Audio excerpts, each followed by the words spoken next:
وقتی که همه چیزش رو برای مردی رها کرد، در یک لحظه متوجه شد که فقط یک بازیچه بوده. آیا میتونه دوباره زندگیش رو بازسازی کنه؟ به کانال سایه های خیانت خوش اومدید. ما در اینجا سرگذشت واقعی افراد رو روایت میکنیم. افرادی که مدتها نتونستند اونها رو به زبون بیارند و این کانال به اونها این امکان رو میده که تجربیات تلخ زندگی خودشون رو با شما در میون بذارند. و ممنون از شما که با شنیدن سرگذشتشون ما رو همراهی میکنید. سمیه هستم. یه چند سالی میشه که ازدواج کردم و متأهلم. عروس خانواده مذهبی شده بودم. خانواده‌ای که بسیار منسجم هستند و به هیچ عنوان طاقت دوری همدیگر رو ندارند. حتی پدر خانواده برای کل خانواده یه آپارتمان چند واحده ساخته بود و هر کدوم از واحدهاش رو به یکی از بچه‌هاش داده بود. ما هم واحد سوم می نشستیم. مادر شوهر و پدر شوهرم هم واحد اول رو برداشته بودند که بالا و پایین کردن از پله ها اذیتشون نکنه. آخه آپارتمان آسانسور نداشت. بچه ها هیچ کدوم با این قضیه مشکلی نداشتند. همین که جایی رو برای زندگی پدرشون براشون فراهم کرده بود براشون کافی بود. مهم این بود که اجاره بها نداشتند که بخوام پرداخت کنند. من تازه 5 سال بود که ازدواج کرده بودم و یه دختر 3 ساله هم داشتم. 2 تا جاری هم داشتم که یکیشون 8 سال ازدواج کرده بود و اون یکی هم تازه 1 سال بود که زندگی مشترکش رو شروع کرده بود. جاری بزرگم زیاد اهل رفت و آمد نبود. با اینکه توی یه آپارتمان زندگی می کردیم ولی همو زیاد نمی دیدیم و بیشتر خونه مادرش رفت و آمد می کرد. چون دختر اول خانوادش بود و بیشتر به پدر و مادرش می رسید. ولی جاری کوچیکم خیلی پرنشاط و پر انرژی بود. همیشه در رفت و آمد با دوستاش بود. یه روز در میون هم باشگاه میرفت.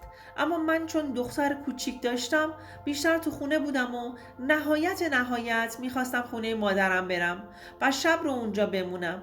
یه خواهر هم داشتم اما خواهرم بیشتر به مادرم رسیدگی میکرد و همیشه به هم میگفت که قرار نیست چون بچه داری خودتو تو خونه زندونی کنی.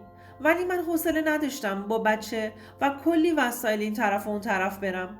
شوهرم هم گاهی اوقات شب کار بود و گاهی هم روز سر کار میرفت.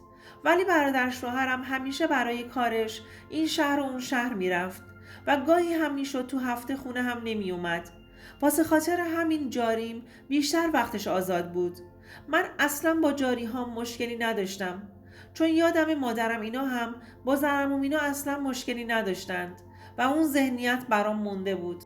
برعکس همه که میگن وای جاری هم داری، اصلا من اینجور چیزا برام مهم نبود. زندگی خوبی داشتم و عاشق شوهرم و دخترم بودم. جاری هم هر وقت توی جمع بودیم همیشه از خودشون تعریف میکردند که فلان کار رو انجام دادند و فلان چیز رو خریدند. ولی برای من مهم نبود. جاری بزرگم حجاب داشت و همیشه بین مردا حجابش رو رعایت میکرد. منم از زمانی که وارد خانواده همسرم شده بودم و مادر شوهر و خواهر شوهرم و جاریم رو دیده بودم دقیقا مثل اونا حجاب میکردم. ولی جاری کوچیکم براش مهم نبود و حجاب نداشت و میگفت من اینجوری بزرگ نشدم و نمیتونم چیزی سر کنم. چون برادر شوهرم هم دوستش داشت کسی چیزی بهش نمیگفت. خیلی هم خوشگل و جذاب بود. به هیکلش هم خیلی میرسید. دوستاش هم مثل خودش بودند. ظاهر زیبایی داشتند و پرشور و نشاط بودند. واحد ما و این جاری کوچیکم روبروی هم بود. خواهر شوهر و جاری بزرگم طبقه دوم بودند و واحدهاشون روبروی هم بود. وقتی که جاری کوچیکم رو می دیدم دوست داشتم منم به ورزش اهمیت بدم. چون بعد از زایمانم از فرم مناسب هیکلم خارج شده بودم و دلم میخواست به اندام مجردین برگردم. اهل آرایش و مد و رنگ موهای مختلف و غیره هم نبودم. برعکس جاریم که خیلی به آرایش و صورتش میرسید. در صورتی که شوهرش نبود، حتی تو تنهایی های خودش هم هر روز یه مدل تو خونه می پوشید. چه برسه به بیرون رفتنش. می گفت برای روحیه خودم خوبه و دوست دارم که اینجوری باشم. خلاصه اینکه هر کدوممون زندگی های خودمون رو داشتیم.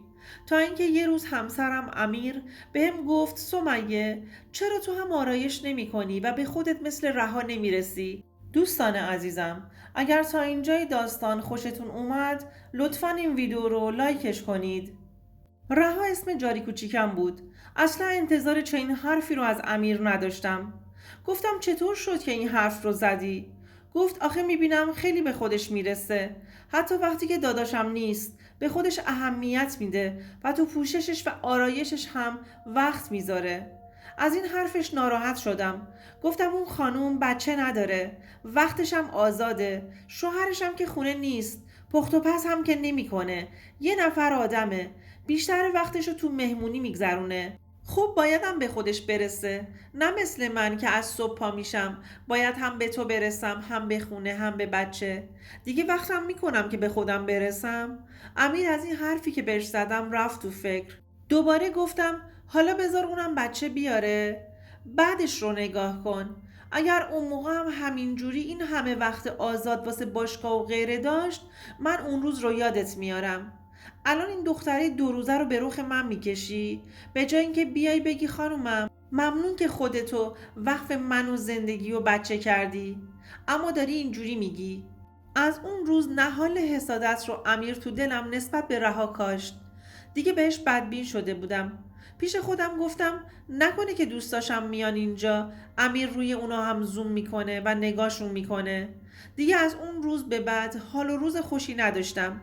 هر وقتم میرفتم پیش مادر شوهر و خواهر شوهرم از رها بدگویی میکردم و میگفتم به نظرتون کارش طبیعیه وقتی که شوهرش نیست با این همه آرایش میره بیرون و همیشه تو دور همی هستش؟ یه کاری کردم که ذهنیت اونا هم نسبت بهش تغییر کنه. دیگه سر چیزای کوچیک با شوهرم دعوا میشد و میگفتم تو چشم ناپاک داری و از این حرفا. امیر فقط به حرفام گوش میکرد و چیزی نمیگفت. همین که هیچی نمیگفت منو بیشتر کفری میکرد. آخر جر و بحث هم دخترم رو بر میداشتم و میرفتم خونه مادرم. دیگه نسبت به رها حساس شده بودم. اگر هم خونه مادر شوهرم اینا بودیم، وقتی از اون بهتر پذیرایی میشد همونو بهانه میکردم و تا میرسیدیم خونه با امیر شروع میکردم به دعوا گرفتن که چرا به اون اهمیت میدن اما به من نه. امیر میگفت تو تازگی دیوونه شدی، واسه خودت دلیل تراشی میکنی، به خودت بیا و الکی زندگیت رو سر هیچ خراب نکن. اما من رو فاز بدی افتاده بودم. حتی چند بار جلوی مادر شوهر و پدر شوهرم با هم بحث کردیم و امیر میگفت تو خجالت نمیکشی جلوی پدر و مادرم دهنت رو باز میکنی؟ همه دارن زندگیشون رو میکنن، تو هم سرت رو بنداز پایین و زندگیت رو بکن. راستش من داشتم همین کار رو میکردم و دنبال حاشیه هم نبودم، اما این خود امیر بود که این تغییر رو در من ایجاد کرده بود. امیر میگفت خودتو جلوی خانوادم با این کارات خراب نکن، اما من گوشم بدهکار نبود. از اون روز شروع کردم به خودم رسیدن. به امیر میگفتم پول بذار، میخوام فلان برند سرویس آرایش رو بخرم. دخترم رو میذاشتم پیش مادر شوهرم و میرفتم خرید. یه بار میگفتم پول بذار، میخوام برم فلان لباس رو بخرم، جدیداً ترند شده، همه میپوشند. هر بار یه چیز میخواستم و میخریدم و جلوی امیر به خودم میرسیدم و میپوشیدم تا ببینم دوباره دیگران رو برای من مثال میزنه. بهش گفتم میخوام برم باشگاه، پول بذار، میخوام برم ثبت نام کنم. کلافه شده بود و میگفت من اشتباه کردم، نمیدونستم باید اینقدر هزینه کنم. میگفتم آره تو باید قدر منو میدونستی، حالا که ندونستی اینجوری باید خرج بکشی. انقدر دست امیر خرج تراشیده بودم که دیگه جرأت نمی‌کرد کسی رو برام مثال بزنه. اما هر روزمون دیگه بحث و دعوا بود. منم فازم برگشته بود. دیگه خودم رو متعهد به زندگی نمیدیدم که حتما باید بمونم خونه و بچه داری کنم. خیلی راحت دخترم رو پیش مامان امیر میذاشتم و خودم میزدم بیرون، یا واسه خرید کردن یا باشگاه رفتن، تا اینکه یه روز موقع برگشت به خونه دیدم یه ماشین تعقیبم میکنه. اول به روی خودم نیاوردم تا اینکه پیچید جلوم و خودشم از ماشین پیاده شد. مرد خیلی جذاب و خوشگلی بود، خوش قد و بالا بود. بهم گفت سلام، کلی براتون بوق زدم، حداقل یه نگاه بندازید، شاید یکی داره بالبال میزنه. به این حرفش لبخند زدم و جواب دادم حتما کسی که بالبال میزد شما هستید. جواب داد آره، انقدر که بالبال زدم بالهام جدا شد و پرواز کردند و رفتند. من فقط موندم که الان اینجام. راستش خیلی وقته که شما رو میبینم و زیر نظر دارم. ازتون خوشم اومده. دلم میخواد شمارتون رو داشته باشم. از این حرفش جا خوردم. اول به امیر فکر کردم. بعدش گفتم اون که قدر منو نمیدونه. بعدشم فوری قبول کردم و شمارمو بهش دادم. ناصر خیلی ثروتمند بود. از ماشین زیر پاش مشخص بود. بعدها متوجه شدم که صاحب باشگاه هستش. همون لحظه ناصر به من تک زنگ زد و شمارش افتاد رو گوشیم. دیگه با هم دوست شدیم. همیشه روزایی که باشگاه داشتم میومد جلوی کوچمونو منو سوار میکرد و بعدشم بعد از باشگاه منو برمیگردوند. گاهی اوقات هم قرار میذاشتیم و بیرون همدیگر رو میدیدیم. اما الان دیگه من به خاطر امیر نه، به خاطر ناصر به خودم میرسیدم.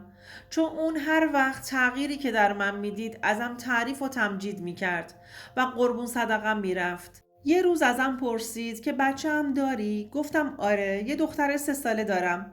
جواب داد خدا برات نگه داره.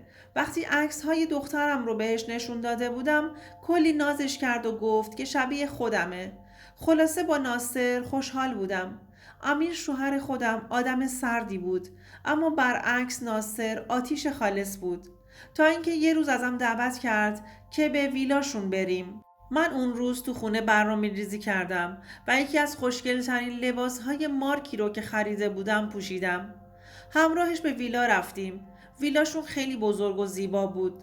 ناصر ویلا رو از خدمتکار خالی کرده بود که با من تنها باشه. وقتی که رسیدیم کل ویلا رو بهم نشون داد و منم که عاشق اون فضا شده بودم کلی ذوق کردم. بعد از اینکه نشستیم و ازم پذیرایی کرد، ازم خواست که به داخل اتاق خواب همراهیش کنم. اون لحظه اصلا به خیانت کردم به امیر فکر نمی کردم. دلم میخواست کنار ناصر لحظه های شادی رو داشته باشم.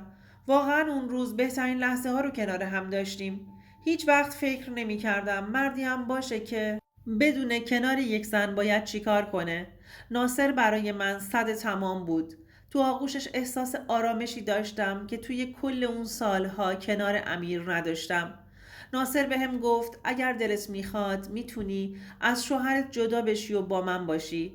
اما من به خاطر دخترم نمیدونستم چیکار کنم. ناصر حتی یکی از کارتهاش رو بهم داده بود و میگفت هرچی که دلت میخواد رو برو بخر. اما تصمیم گرفتن در مورد دخترم برام خیلی سخت بود. ناصر میگفت که اگر قراره با من باشی فقط دخترت رو نمیتونی بیاری. البته من بچه دوست دارم، ولی چون که قراره ببرمت خارج از کشور و بگردونمت بچه براش سخت میشه و خودت هم هیچی از تفریح حالیت نمیشه. باید تصمیم میگرفتم. از یه طرف نمیتونستم از دخترم جدا بشم، از یه طرفم عاشق ناصر شده بودم و دلم نمیخواست همچین کسی رو از دست بدم. خلاصه بهش گفتم که بهم زمان بده تا تصمیم بگیرم. وقتی که خونه میرفتم و امیر رو میدیدم حالم بد میشد، چون اصلا خود امیر باعث شده بود که من به اینجا برسم. اگر منو با اون جاری تازه به دوران رسیده قیاس نمی کرد، الان نه بیرون رفتنی بود، نه باشگاهی و نه ناصری. ولی از این اتفاق تو زندگیم خوشحال بودم. هر وقت که کنار ناصر بودم و با هم قرار میذاشتیم امیر به کل از خاطرم میرفت. دیگه خیانت کردن بهش برام زیاد مهم نبود، چون من مرد زندگیم رو پیدا کرده بودم و باهاش خوشحال بودم. فقط مهمترین تصمیم دخترم بود که باید به خاطر ناصر ازش دل میکندم و به پدرش میسپردمش. امیر دیگه از دست جر و بحث های الکی من خسته شده بود و با جداییمون موافقت کرد. قرار شد که دخترم پیش پدرش بمونه، چون من شاغل نبودم و امیر نخواست این ریسک رو بکنه که دخترم رو به من بده. وقتی که از امیر جدا شدم با ناصر راحت‌تر در ارتباط بودم. ناصر هم به قولی که به من داده بود عمل کرد و منو با خودش به چند تا از کشورهای دیگه واسه تفریح کردن برد. توی یکی از این سفرها ناصر با یه دختر دیگه ای آشنا شد، با اینکه من کنارش بودم. وقتی که داشت با اون دختر حرف میزد منو دوست اجتماعیش معرفی کرد. من از این حرکتش کلی ناراحت شدم و بهش گفتم که من به خاطر تو از زندگی و بچم گذشتم، اما تو کسی دیگه رو وارد زندگیت کردی، اونم جلوی چشم من. ناصر خیلی با صراحت و قاطع گفت خب مگه تو چه انتظاری داشتی؟ من مجرد هستم و هنوز هم ازدواج نکردم. به تو هم فقط به عنوان یه دوست نگاه میکنم، نه بیشتر. قول و قرار ازدواج هم که باهات نذاشتم. پس این حریم شخصی منه و هر زمان که دوست داشته باشم میتونم کسی رو وارد زندگیم کنم. تو هم اگر از این شرایط من اذیت میشی میتونی به راه خودت ادامه بدی. ولی اگر میخوای کنار من بمونی باید همه اینها رو قبول کنی. من با این حرف ناصر شوکه شده بودم. فکر میکردم ناصر منو برای زندگیش میخواد. من برای خودم متاسف شده بودم که از زندگیم به خاطر این آدم دست کشیده بودم. اون فقط منو برای دلخوشی‌هاش میخواست. دیگه راه برگشتی هم کنار امیر و دخترم برام نمونده بود. امیر به خاطر تنهاییش با دختر خالش عقد کرده بود و من مونده بودم با یه مسیری تاریک که مشخص نبود انتهاش به کجا میرسه.